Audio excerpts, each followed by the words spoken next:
Olá! No vídeo de hoje nós vamos mostrar como existem manchetes apelativas e como você deve ter o senso crítico ao avaliá-las.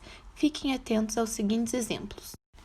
Aqui está o exemplo de uma manchete publicada pela revista Galileu, que aparentemente é confiável, porém ela traz informações sensacionalistas, por isso você deve estar sempre atento. O título da revista é o seguinte: 7 alimentos transgênicos que você deve evitar.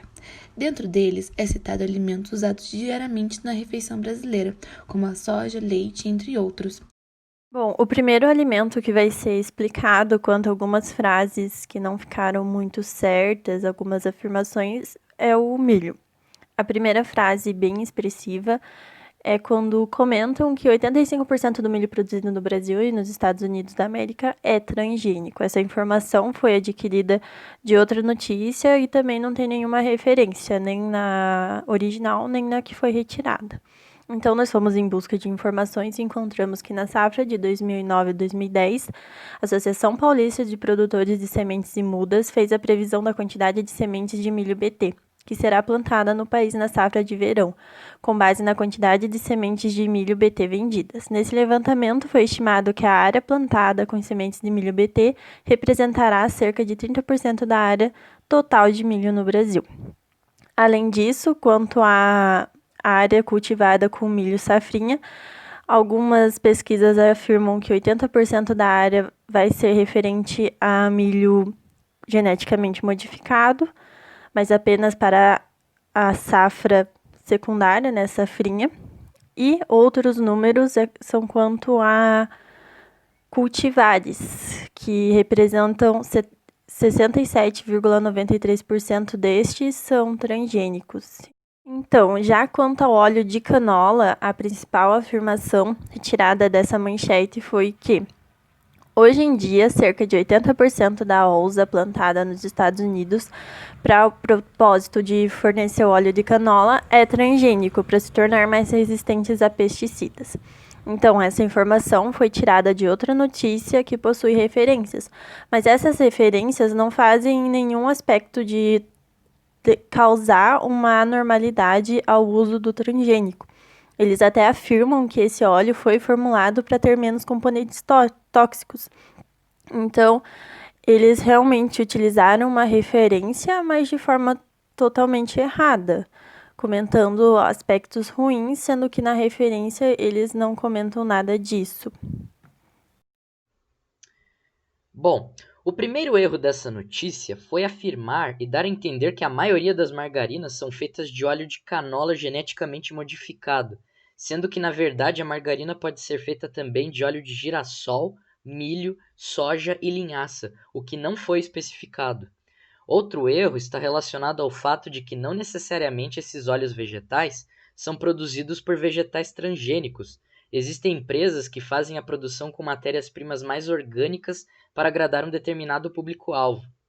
Sob a presença de gordura trans na composição da margarina, cuja função é aumentar o sabor e o prazo de validade, sua principal fonte de origem na produção é a hidrogenação parcial dos óleos vegetais, o que consequentemente a longo prazo pode aumentar as chances de contrair doenças cardiovasculares.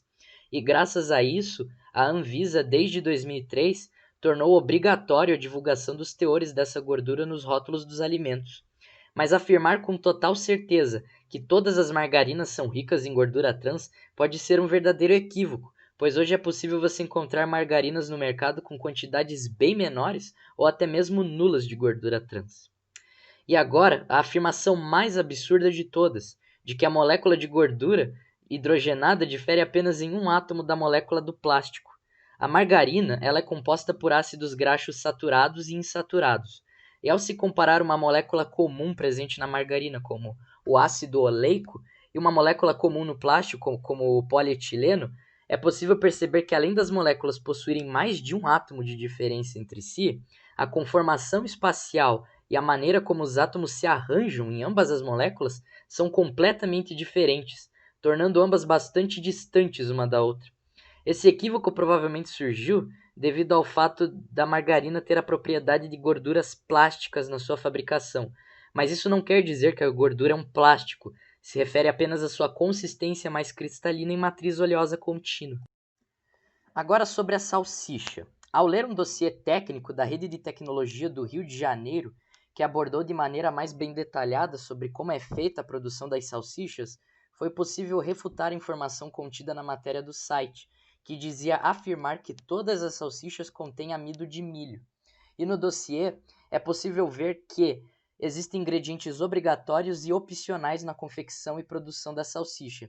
E dos ingredientes obrigatórios temos apenas as carnes de diferentes espécies de animais de açougue. E dos opcionais temos gorduras animais ou vegetais, água, proteína vegetal ou animal, agentes de liga, aditivos, açúcares, especiarias e condimentos. O amido de milho é considerado como um agente de liga. Ele possui excelente capacidade de retenção de água e capacidade emulsionante. Mas, nos últimos tempos, ele tem sido substituído por um outro agente espessante chamado de carragena.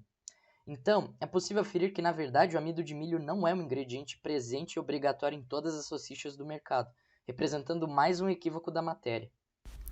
Em relação à soja, ele fala que a soja geneticamente modificada já foi ligada a uma série de problemas de saúde e que no Brasil 92,4% das lavouras de soja são plantadas com sementes transgênicas. Bom, a soja ela pode realmente acabar trazendo alguns riscos à saúde, porque infelizmente na análise de riscos de organismos geneticamente modificados, os seus efeitos não podem ser previstos na sua totalidade. Então pode acontecer em uma pessoa ou outra, acontecer alguma toxicidade, alguma alergenicidade ou alguma alteração nutricional. Entretanto, de acordo com a Academia Nacional de Ciências, Engenharia e Medicina dos Estados Unidos, no seu relatório Culturas Geneticamente Modificadas, Experiências e Perspectivas, concluiu que os alimentos transgênicos não fazem mal à saúde humana e animal e que não há evidências de que os alimentos transgênicos causem obesidade, doenças gastrointestinais, diabetes, doenças renais, autismo ou alergias. Sobre o leite, a matéria fala que o gado leiteiro ele é alimentado com farelo de soja proveniente de uma variedade geneticamente modificada do grão, né? Dando a entender que se você for tomar o leite, você vai ingerir esse DNA transgênico. Então, mesmo que o animal seja alimentado com uma ração de soja transgênica, a porcentagem de DNA recombinante no genoma da soja vai ser baixíssima, vai ser cerca de 0,00018%. Além disso, a digestão desse DNA transgênico vai ocorrer através de ação de nucleases presentes na boca, no pâncreas e nas secreções intestinais. E em ruminantes ainda ocorre uma degradação adicional por ação microbiana e processos físicos. Ou seja, dado as ações dessas enzimas e dessa ação microbiana, a ocorrência de qualquer efeito indesejável vai ser muito improvável. Além disso, a Autoridade Europeia de Segurança Alimentar emitiu declaração de que carne, ovos ou leite proveniente de animais alimentados com ração que contém organismos geneticamente modificados não possuem vestígios de transgenia, ou seja, não vai ser prejudicial nem para o animal e nem para o ser humano. A outra parte que a matéria fala é de que os fazendeiros injetam um hormônio de crescimento transgênico que aumenta a produção de leite, mas também o número de infecções das vacas e que essa infecção pode vazar para o leite que você toma. Bom, então esse hormônio, ele é o hormônio de crescimento bovino recombinante e o seu mecanismo de ação envolve uma série de mudanças no metabolismo, direcionando mais nutrientes para a síntese de leite, mas esse aumento na produção de leite é alcançado sem prejudicar a saúde do animal. E em um estudo publicado pelo FDA, foi demonstrado que esse hormônio não é ativo quando administrado de forma oral. Ele perde sua atividade durante o processo de pasteurização do leite e ele é classificado como espécie específico, não demonstrando atividade em humanos, o que assegura a segurança do consumo de leite de vacas tratadas com esse hormônio. O aspartame é feito a partir de 3 ingredientes: aspartate, fenilalina e mentol. Os 3 eles são conhecidos por serem transgênicos, sim, e eles estão presentes em refrigerantes, sobremesas diets. Porém, o fato dele ser transgênico não tem nada de assustador, apenas que ele é produzido a partir de micro-organismos que sofreram modificações genéticas. Além disso, o aspartame ele foi considerado neurotóxico, conforme uma publicação em que utilizou ratos, e a dose aplicada foi de 2.000 mg por quilo, que é uma dose altíssima. Em uma lata de 365 ml de refrigerante diet, a dose desse açúcar artificial é de 2,5 mg por quilo. E uma média diária que o ser humano consome é de 5 mg por quilo. Por isso, esse estudo e essa afirmação não tem relevância para humanos.